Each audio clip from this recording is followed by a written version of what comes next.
Hi to people joining us live and anybody watching this back on the replay. Thanks for joining us.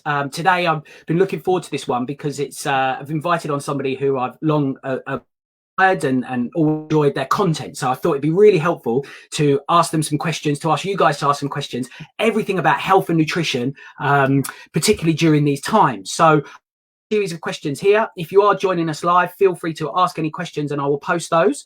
But what I'm going to do now is just bring in JP West. JP is the fitness link. Their details will be available and stuff. But he's a very experienced personal trainer, business award winner and things. So very knowledgeable in the area. So I'm going to just look to put those questions to him now. So JP joins us. How are you doing? I'm good, John. How are you? Good. I'm very well. Thank you. So, yeah, I've got a series of questions here that I'm going to ask. And then if people are joining us, they can feel free to ask as well. But the first question that I've got really is I'm asking it first because it's the most common one that I seem to be asked about, which is related to an increase in snacking, mainly due to boredom. I know I'm guilty of this myself. So the person has asked, I've noticed that I'm snacking much more now I'm at home. I think this is due to boredom. Do you have any tips to help with this? Do you know, it's something that our members have come across as well. The fact that you are at home more, so the temptation's there, and so I think one is boredom because normally if you're at work and at your desk, you're there and you're working, right, and you're occupied, and you haven't got that mind space to go, okay, what am I doing now? I'll go and grab a snack and eat out of boredom, or just you think you're hungry, so you grab something to eat.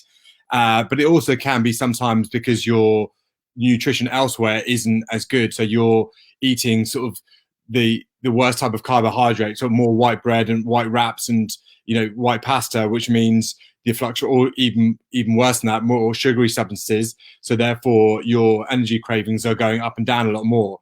So with that higher content in sugar, if you have a snack which is more sugary based, you find you'll get a quick energy rush, and then about an hour or so later, because your energy levels will then drop because you've had a high influx of glucose and then it drops again, you may find you're feeling hungry, and then you've got that constant cycle of having to snack.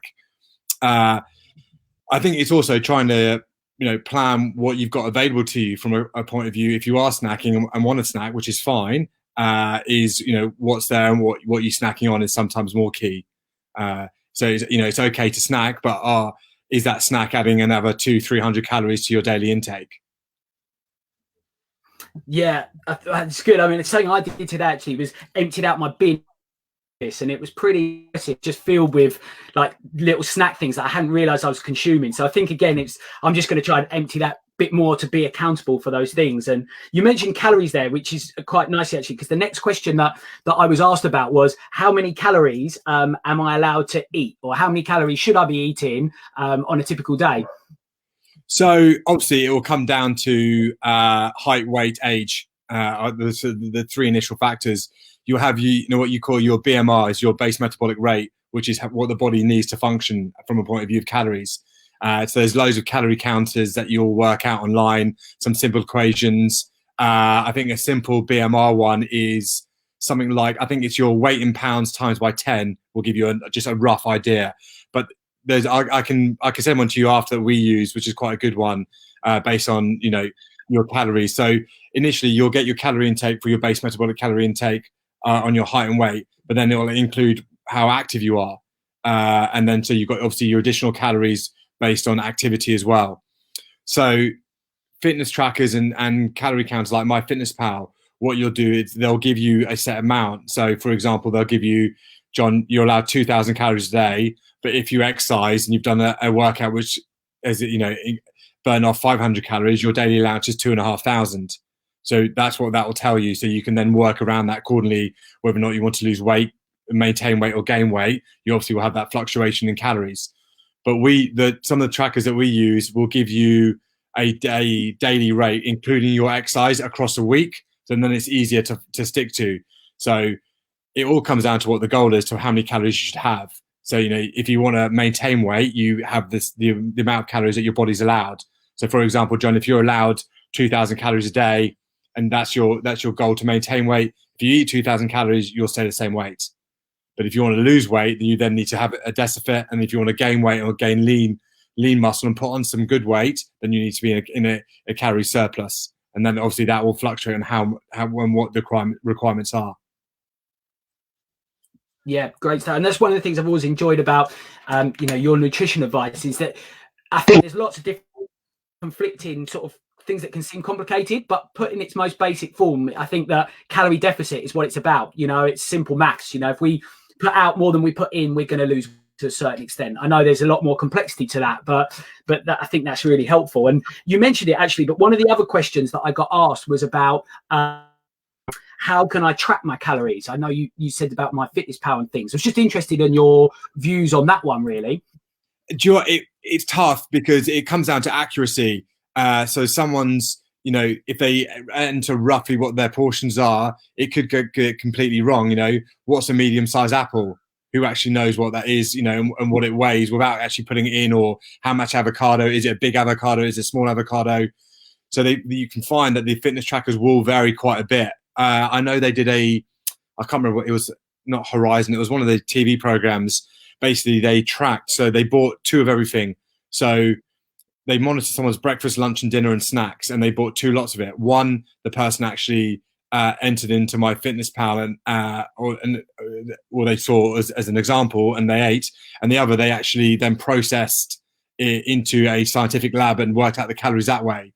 So one, they actually obviously was just writing down what they ate through my Fitness Pal, and one was scientific in a lab, broke down the food, and the difference was about 300 to 400 calories. So it's a big change. Yeah. Especially if you're working to if you want to lose roughly a pound a week, you need to be in calorie deficit of 500 calories a day. If your calorie count is fluctuating by 400, you could be completely off. So my Fitness Pal is great. It's great. It's good for accountability because it makes you more mindful of what you're eating, and I'm sure there's loads out there. Some of the big brands like MyFitnessPal and the other ones, most of them have got companies, got associations with the big brands, so you can scan the barcode and it'll tell you exactly what it is and register and recognizes the food. So that's what's great about MyFitnessPal, because it is that big now. They've got all those associations. So scan the barcode and you'd get a better sort of tracking values to what you're actually eating and the food packets as well. That makes sense? Yeah, it does. It's great. I mean, I completely agree. I use MyFitnessPal. I think probably one of its biggest benefits you touched on there was accountability as well.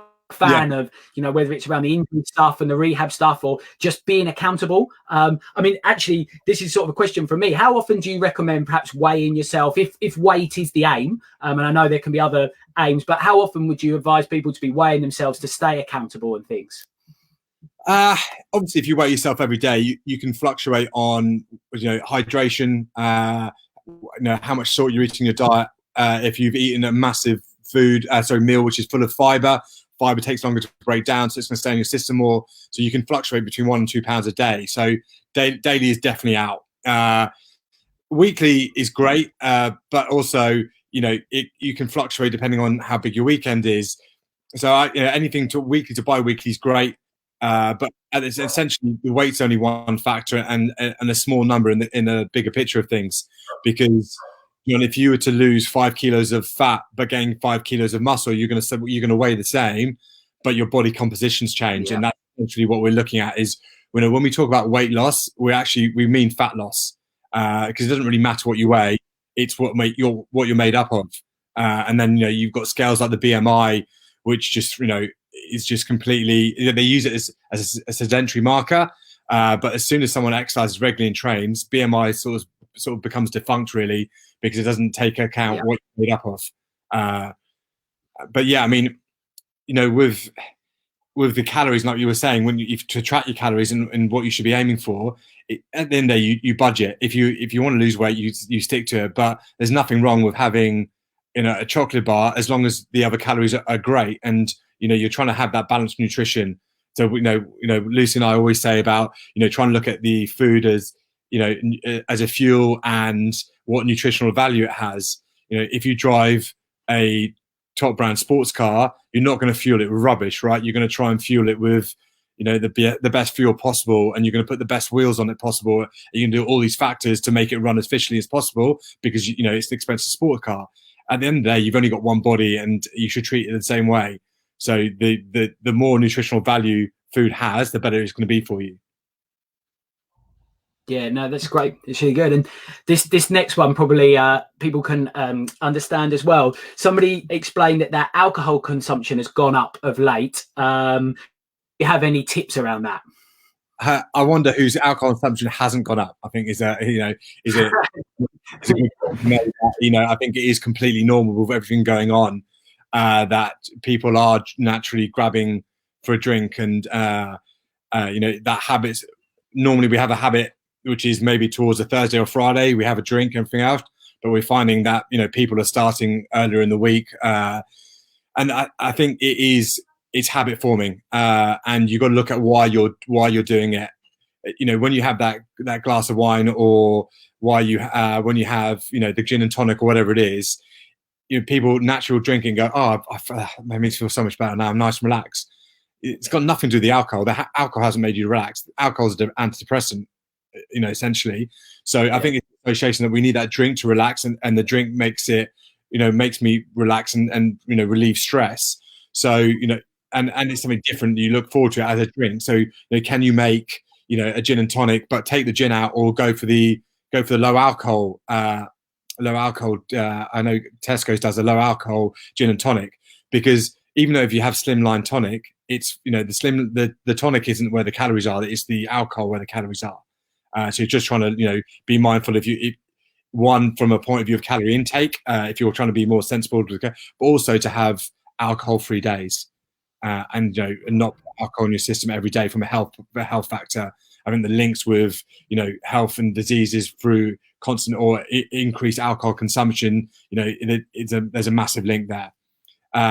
So I think the tips of to try and avoid it is, can you have other drinks which aren't including of alcohol? So like at the moment I've bought a little case of alcohol-free beer, just so I still feel like I'm having a nice cold beer, but then it hasn't got the alcohol in it, and just trying to have those alternatives. And like we said with the snacks, is having the choice out there and what's available to you. If you buy in your food shop, if you buy a crate of normal beer, you're more likely to drink that normal beer because it's available to you and it's in the fridge. Especially with the weather now, it's getting warmer. We want that refreshing drink to relieve us and to stress relief. But I think it's the habit association of, we need a glass of wine or a beer to relax, where it's not that, because the alcohol doesn't make you relax. It's the thought process behind it, and that you feel that you're stressed, and the association you have with that drink and what it means to you. So it's trying to break those little habits. So we try and encourage members, can you get to at least till Thursday without having that drink, and then, have a drink there. But then essentially it's all in moderation. Yeah, I was going to say, that's the thing that it comes back to, that you've kept saying, is the moderation, which I think is exactly right. The other thing I would say on the alcohol beers, those who sort of know me personally know I take a bit of banter about alcohol beers, because I'm the same. I, where possible, substitute in alcohol beer. I used to really sort of, first time I ever tried this years ago, I thought they were horrible, but I think they've really come on now. So with JP's tip about the low alcohol or no alcohol, I think that market has really improved. So if you haven't tried it, it's worth trying, I think, on that one. Or John, even just make yourself, your own sort of, cocktail of some sort, but without the alcohol. So if you like the tonic and gin and tonics, put loads of fruit in there, slice of lemon, slice of orange, some mint, and have a large bit of tonic, just so you feel like you're still having that sort of drink as well. Yeah, I think that's the thing. The no and the low alcohol beer, that's the thing. I still get that feeling of, it's on a Friday, I have a beer and stuff, but it's just I know it's going to be much better for me long term that day and the next day as well. That's the thing. So next question I've got here, is what is your favorite diet? I haven't got a favorite diet. Essentially, you will find if people follow a diet and they follow it strictly, it'll work, because every diet will put you in calorie deficit in some shape or form. You've got Atkins, which is low carbs and high protein, so you're losing calories from carbohydrates. Weight Watchers and stuff like Slimming World tends to be low fat, so you save calories that way. cabbage soup diet, you're basically not really eating anything, so that's why you're losing weight. And there's all other factors. I think you've got to find something that works for you. So if it's a diet that you want to stick to it and feel balanced, people like the 5 and 2, which is that sort of 5 days normal, 2 days fasting. Again, you're losing weight because you're 2 days of lower calories. So whichever one you choose, ultimately it's the one you can stick to. And I think it's trying to get that mindset that you shouldn't have to diet. It should just be your natural eating routine. So when I say, when you say what's your favorite diet, I think it would just be healthy eating, and trying to find a balance with it and something that you feel that you can stick to and maintain with health and nutrition. Because if you restrict everything the whole time, you'll give up. So if you try and stick to a diet, for your whole life, you at some point you'll quit. So you need to find out where how you have your simple wins and losses and go, okay, I make these good food choices majority of the time. If I'm gonna go out and have a takeaway on a Friday night or have a fry one morning, that's fine. But just try and lock in the sort of the diet everywhere else. So pick your battles, really. Yeah, makes sense. No, great. So the next question I've got here is somebody said that they're exercising more with what's going on. Can I and should I eat more? Yes and no. It all always come down to what the goal is. So if they're wanting to lose weight, is the exercising helping with that calorie expenditure? So therefore the calorie input output balance will change, or are their calories too low, so they're getting tired and they're not getting enough benefit from the workout? So then yes, they should increase their calories and try and fuel better after the workout. So it's trying to find that middle ground of if you are training more because you're just feeling better about the self, that mental health benefit. We're in lockdown, which we're trying to be physically active more. We're not walking as much, so we're trying to replace that step count with exercise. Then yeah, surely eat more and balance out your calories. But essentially, John, it will come down to what the goal is, as always. If they're trying to exercise more to build weight and build lean muscle, then they need to increase their calories, lean healthy proteins and stuff like that. At the same time, you can still increase lean proteins when you want to lose weight. But if you're just trying to balance out your calories to that end goal, so yes, you're exercising more, but where do you sit in a point of view of your calorie input and output should balance out based on your goal and what you're trying to achieve? Yeah, no, it sounds great. Just some questions coming in at the moment about strengthening your back. What do you think are the best exercises for strengthening your lower back? Strengthening lower back. So essentially, what types of exercises or types of, do you mean classes as well, or just generally lower back exercises? Yeah, the question just seems to be about lower back exercises. So yeah.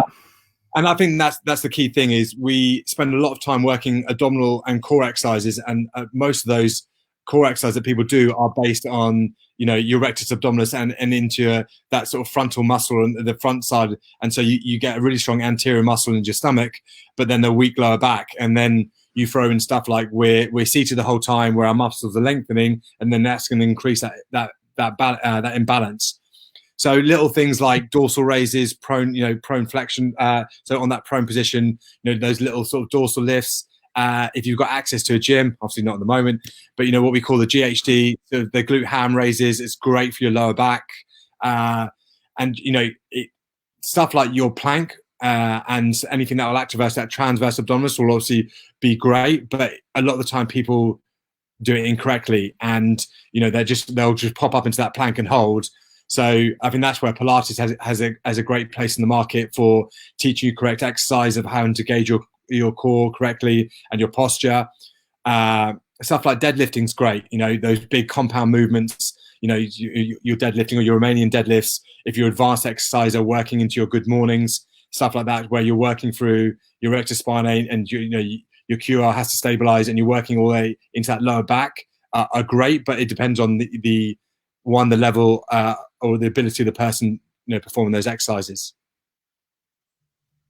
Yeah, no, I agree. And just to, I'm just really pleased with the things you said there, because I do totally agree. I also, people again who've seen me in clinic will probably hear me use the phrase that we live in a flexion addicted society. We love to be flexed, and those rectus abdominis muscles are the muscles that do that. So, and again, aesthetically, we like the front to look perhaps better than the back. So I think we often ignore the back, and everything should be done in balance. When we push, we should pull. We're designed to be kind of hunter gatherers. We're designed to be upright and moving around. So all those exercises you mentioned, definitely we want to be factoring in as much as we're doing the front work as well. So that was great. I think that kind of covers the questions that we've had. What I would say, I'm sure people would want to know, who don't already, just a little bit more about the fitness link, if that's okay, JP. And then if you have any questions, anybody who's watching in at the moment, feel free to fire them in, and we'll cover those. But if you just wanted to give us a quick background into the fitness link, I'm sure people find that helpful. Yeah, so Lucy and I have been in fitness probably for almost 20 years now. We've worked in commercial gyms, what used to be Holmes Place and Virgin. I've worked in the corporate environments. I've worked in a gym based in an investment bank for the last 17 years. We've been self-employed personal trainers, fitness instructors. And we started the Fitness Link about 6 years ago, because we saw a massive breakdown, one with what people are doing, going to the gym, doing the same old thing and repeating, exercise routines, lacking in motivation, lacking in guidance. So, unless you've got a personal trainer teach you one-to-one, there's a breakdown with, you go to gym, you get your bog standard exercise program, and then you'll probably go and repeat it God knows how many times in the next 6 weeks. We found there was no accountability. Generally, people weren't, or in the gym, don't really worry or care about if you're there or not. They just worry about your membership. And so there was a bit of a breakdown on that side of it. But one of the other motivating factors was Lucy. Obviously, we've got 3 children. Being a mum of 3, just starting to sort of keep fit and be healthy at home. The knock-on effect of people obviously saw what she was doing, and being a busy mum of 3 kids and staying in shape. So that sort of incentivized us as another sort of, a guidance to go, okay, there's maybe a market here where people are lacking in, that guidance, motivation, accountability. So the Fitness Link was built for these reasons, to live a fit and healthy lifestyle and help people how to do it. One, with our group classes. So in our group classes, we try and be really hands-on to make sure people understand why they're doing stuff, coaching, exercising, rather than just standing at the front teaching, walking around with postural correction and making sure people are doing everything correctly.